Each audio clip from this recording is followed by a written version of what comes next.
Winx girls are really baddies in my redesigns.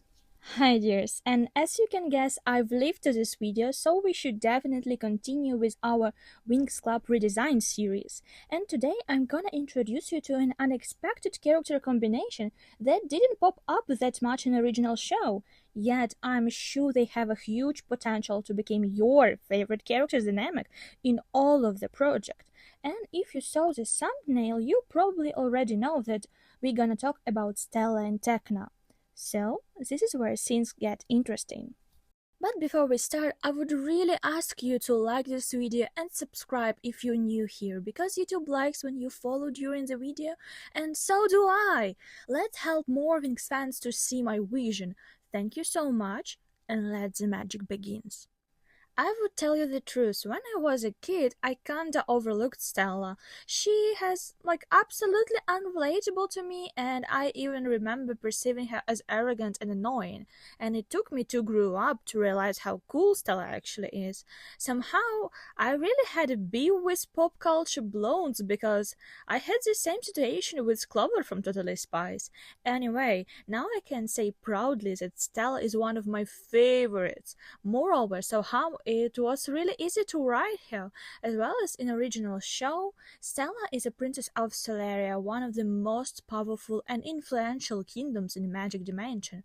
Furthermore, her role position had a big influence on her personality. Unlike Aisha, for whom her princess status is rather a burden, Stella embraced her role with enthusiasm and efficiency. She is daddy's daughter, surrounded by love, attention, and everything she wanted since early childhood. That led her to be a bit of spoiled, but let's call it high standard instead. Stella is stubborn, proud of herself girl who knew her worth. That's why for some people who don't know her well, she may seem as mean girl, but telling the truth, Stella isn't just that bad. She just needs to touch some grass. Because being born extremely privileged, life has never been difficult for her. So, yeah, sometimes she may act without thinking about consequences of her own action because they never influenced her first of all. Like, for example, her invited Bloom to Magic's. Fun adventure for her, yet life-changing experience for Bloom. And this Stella's trait really irritates Musa, leading to lots of conflicts when they first met. But later, they get on well actually, because firstly, Musa and Stella have really similar personalities, and secondly, Stella melted Musa's heart with her unlimited generosity, stepping in a lot of Musa's personal wallet. Stella also bonded quickly with Aisha over burden of high expectation that comes with royal status. And basically this Stella knows how to build the connection real quick, being naturally empathetic and observant as well as court manner trained. She has this cheerful, even slightly flirtatious manner of speaking that makes her really popular among other students in Althea instantly, yet she also has a lot of haters. Stella's brightest features are star molds shaped in constellation and her love for highlighter, so Stella shines bright like a real fairy of sun and moon. As a fashion enthusiast, Stella likes to experiment with her style, yet prefers elegant looks above all. She also always wears some kind of coat or jacket or whatever because after sunny Solaria, Stella feels really cold in magics. Stella's outfits are usually complemented with star or sun accessories as a tribute to her father, but she avoids using moon stuff, as she's still traumatized by her parents' divorce, and Moon reminds Stella of her mother, as well as using moon-based spells, by the way. She misses her mother so hard she sometimes locks in her room and cries, allowing only Flora to come in. But hopefully, as her parents reunite, she will stop avoiding moon stuff. I also consider Stella as a girl's girl, even if sometimes she may say something without proper thinking. But she would always stand up for girls, knowing that magic hierarchy may be really cruel to women. She is not conflict prone but knows how to properly use her power position to resolve situations. Also, as an empathetic person who really reads people's behavior, she knows that what to say to sound persuading. And before the events of the show and my rewrite, she was a friend with Diaspora who she knew since childhood due to her position. So also this is the reason why she's really skeptical of Sky, which leads her to overlook his specialist team as well, because she's sure they think too much of themselves. As a conclusion, I want to say that Stella is a vibrant, versatile character with her own flaws. She is caring and ready to stand up for who she loves, and she knows Althea is an opportunity for her to learn how to become a proper fairy, protector of her kingdom, even though she not always takes the studying process really serious and misses classes a lot. And communicating with Winx girls who came from different backgrounds will help her to start to be more considerate of her own action and more mindful towards others. Hope you didn't get tired yet because I'm said pretty too much about Stella, but let's stop here for now and I will ask all of your attention to a really important matter, my merch. Yeah, I'm a bit of desperate, but anyway, talking about Stella and Tecna, I have stickers of them and other wings in familiar to all of us fairy forms that reminds us all about how good the show actually was back in the day. However, if you're seeking for more specific goods, I also have them drawn as Monster High goals. Just saying. I also have a keychain that spoils Bloom's relationship arc in this rewrite. And if you're a fan, I really recommend you to hurry. On my Etsy, you can find a lots of nostalgic items inspired by the best show of our magical past and present actually too. And please look at my Huntrix Fairy stickers. Your support means everything to me, even if it's simple like or comment. Everything that helps me to share my creativity with more people. So I would be really grateful if you leave a comment writing about what do you think about my ideas and headcanons. Also, share this video to Winx Club fans, please.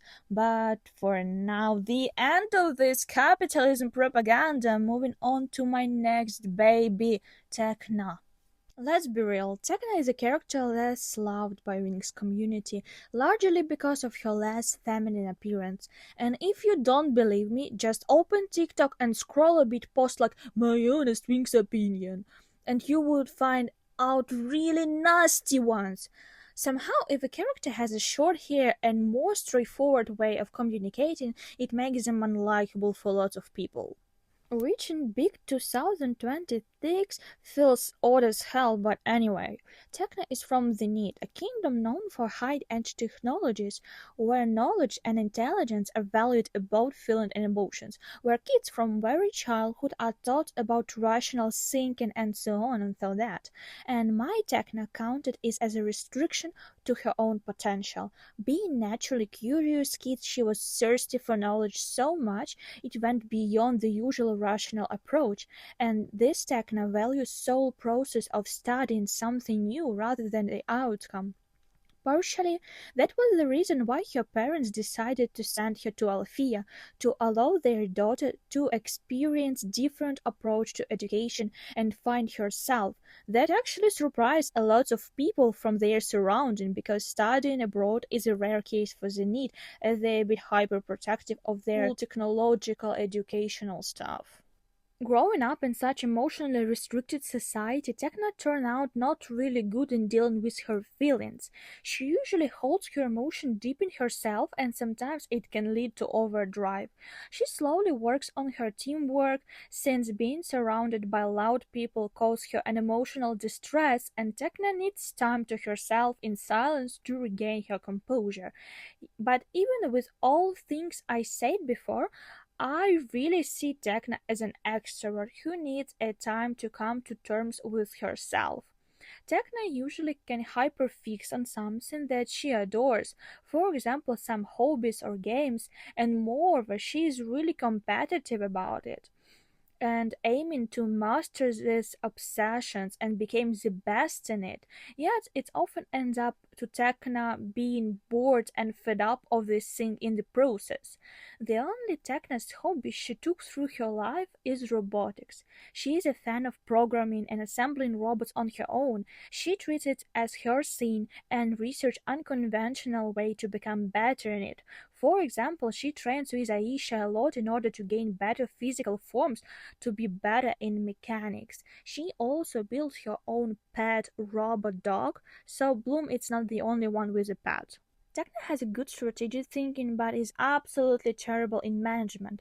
Her straightforwardness also doesn't really help her case in a teamwork, so she doesn't understand the concept of sugarcoating things and so sometimes she may seem as too harsh. Yet I find it hilarious because it's the only straight thing about her. Just look at this design. Tecna is also chronically online, greatly increasing her online presence since she moved to Magix. She is known for her excellent OSINT skills, being able to find information literally about any existing topic online. For now, she finds chatting easier than face-to-face communication, so sometimes she can write to people who stay really in front of her.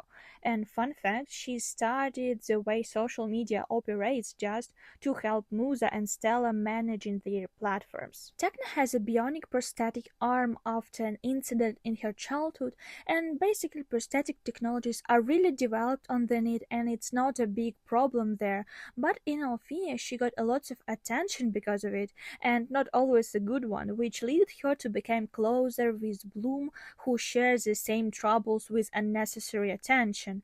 Another really neat thing about her is a big amount of piercing that in reality are just as sensors to track the body metrics, and it took her a while to explain it to Griselda.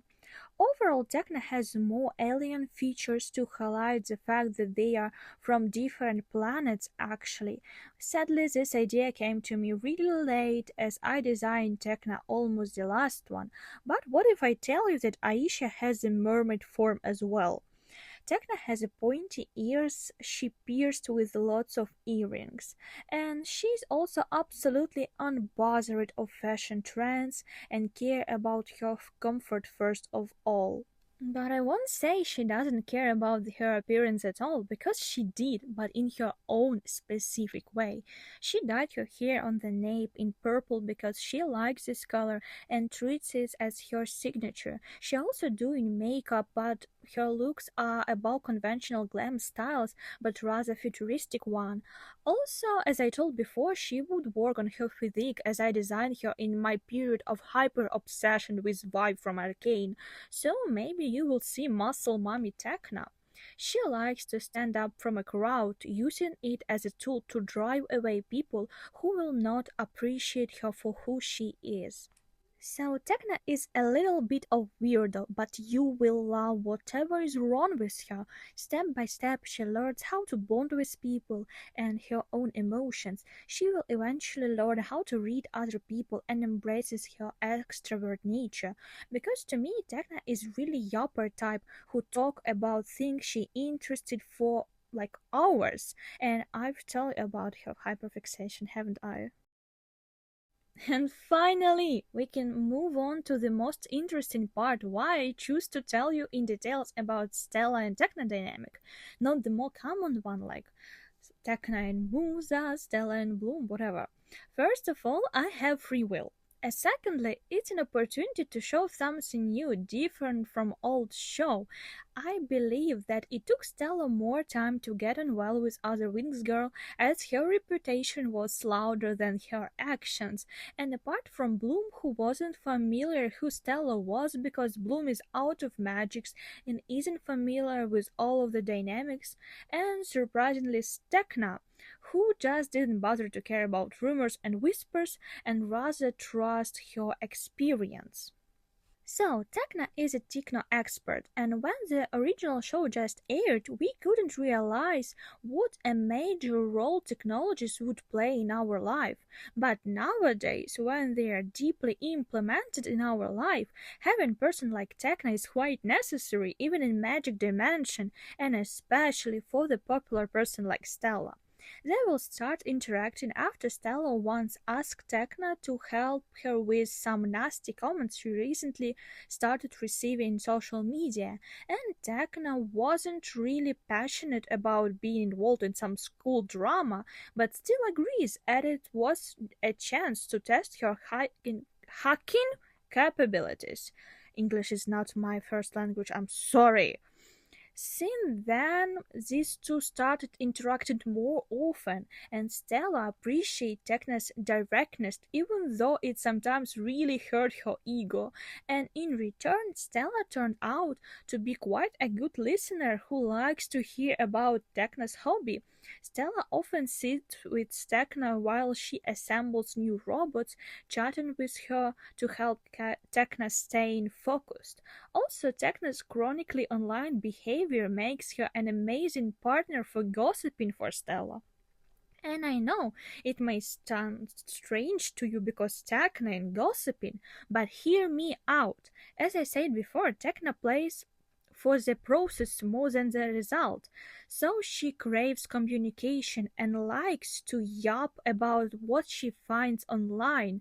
So for her, it's less of a gossiping, but sharing her passion, and Stella jokes that Tecna is really good in it. Stella even recommended Tecna to start her news blog, but Tecna declined the idea. And it would be Tecna and Bloom who introduced Stella to the rest of the Winx Club. I really like their character dynamic because I like pair characters with opposite personalities and write the way they complement each other. Hope you like it too, and I would wait for your opinion in a comment. In next video we will finally talk about Flora and Bloom, but it won't be final step, as I want to deep dive in their magic power as well, so video about their magic wings transformation isn't work, and also I need to introduce you more characters, so I definitely gonna do Rick's redesign as well.